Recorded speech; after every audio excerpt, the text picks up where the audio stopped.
जब राजा दशरथ की बात अनसुनी करके महावीर परशुराम ने स्वयं श्री राम को युद्ध की चुनौती दे दी। यह वही समय है जब शिव धनुष टूट चुका था और पूरा मिथिला आश्चर्य में डूबा हुआ था। जब परशुराम को यह समाचार मिला कि शिव जी का धनुष श्री राम ने तोड़ दिया है तो वे बहुत क्रोधित हो गए। वे तुरंत एक और भयानक धनुष लेकर राजा जनक की सभा में पहुँचे। उन्होंने राम से कहा, हे दशरथ नंदन राम, मैंने सुना है कि तुम्हारा पराक्रम अद्भुत है। तुमने शिव धनुष तोड़ दिया। यह बात मेरे कानों तक पहुंच चुकी है। उस धनुष का टूटना आश्चर्यजनक है, लेकिन मैं एक और श्रेष्ठ धनुष लेकर आया हूँ। यह है मेरा वैष्णव धनुष। अगर तुम सच में वीर हो तो इसे खींचकर इस पर बाण चढ़ाओ। अगर तुम ऐसा कर सके तो मैं तुम्हें योग्य योद्धा मानूंगा।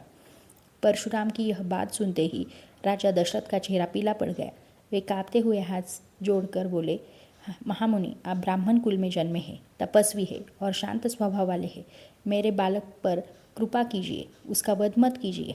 आपने पहले ही पृथ्वी का दान कर दिया है। अब आप वन में रहते हैं, तो फिर मेरे पुत्र को मारने क्यों आए हैं? अगर राम को कुछ हुआ तो हम सब भी जीवन त्याग देंगे।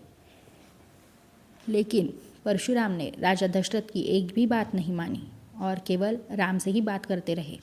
परशुराम बोले, हे रघुकुल नंदन, इस संसार में दो महान धनुष थे, एक शिव जी का और दूसरा विष्णु जी का। शिव धनुष देवताओं ने राक्षसों से युद्ध के लिए शिव जी को दिया था, जिसे तुमने तोड़ दिया। यह दूसरा धनुष भगवान विष्णु का है, जिसे मैं अपने साथ लाया हूँ। एक बार ब्रह्मा जी ने यह जानना चाहा कि शिव और विष्णु में कौन अधिक शक्तिशाली है। इससे दोनों देवताओं में युद्ध हुआ। भयंकर युद्ध हुआ जिससे तीनों लोग कांप उठे। अंत में विष्णु जी ने अपने पराक्रम से शिव धनुष को शिथिल कर दिया। तब देवताओं ने विष्णु को श्रेष्ठ माना। इसके बाद यह वैष्णव धनुष राजा देवरात को दिया गया, फिर ऋषि ऋश्चिक को मिला और फिर परशुराम के पिता महर्षि जमदग्नि को मिला। परशुराम बताते हैं कि उनके पिता का वध कार्तवीर्य अर्जुन ने कर दिया था। क्रोध में आकर परशुराम ने अनेक बार क्षत्रियों का संहार किया। बाद में उन्होंने पूरी पृथ्वी दान कर दी और महेंद्र पर्वत पर तप करने लगे। वही उन्हें यह समाचार मिला कि राम ने शिव धनुष तोड़ दिया है, इसलिए वे तुरंत मिथिला आए। परशुराम ने राम से कहा, हे श्री राम, यह धनुष मेरे कुल की धरोहर है। अब इसे अपने हाथ में लो। अगर तुम इसमें बाण चढ़ा सको तो मैं तुम्हें सच्चा वीर मानूंगा। सभा में सन्नाटा छा गया। राजा जनक, दशरथ, लक्ष्मण सभी भयभीत थे, लेकिन श्री राम शांत थे। उन्होंने बिना घमंड के नम्रता से धनुष उठाया। जैसे ही उन्होंने उस पर प्रत्यंचा चढ़ाई, धनुष टूट गया। परशुराम का तेज क्षण में शांत हो गया।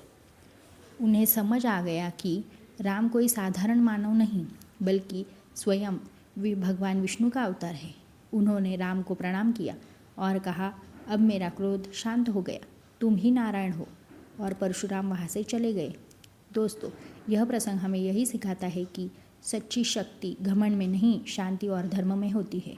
राम ने न युद्ध किया, न क्रोध दिखाया, फिर भी विजयी हुए। अगर आपको यह कथा अच्छी लगी हो तो वीडियो को लाइक करें और चैनल को सब्सक्राइब करें।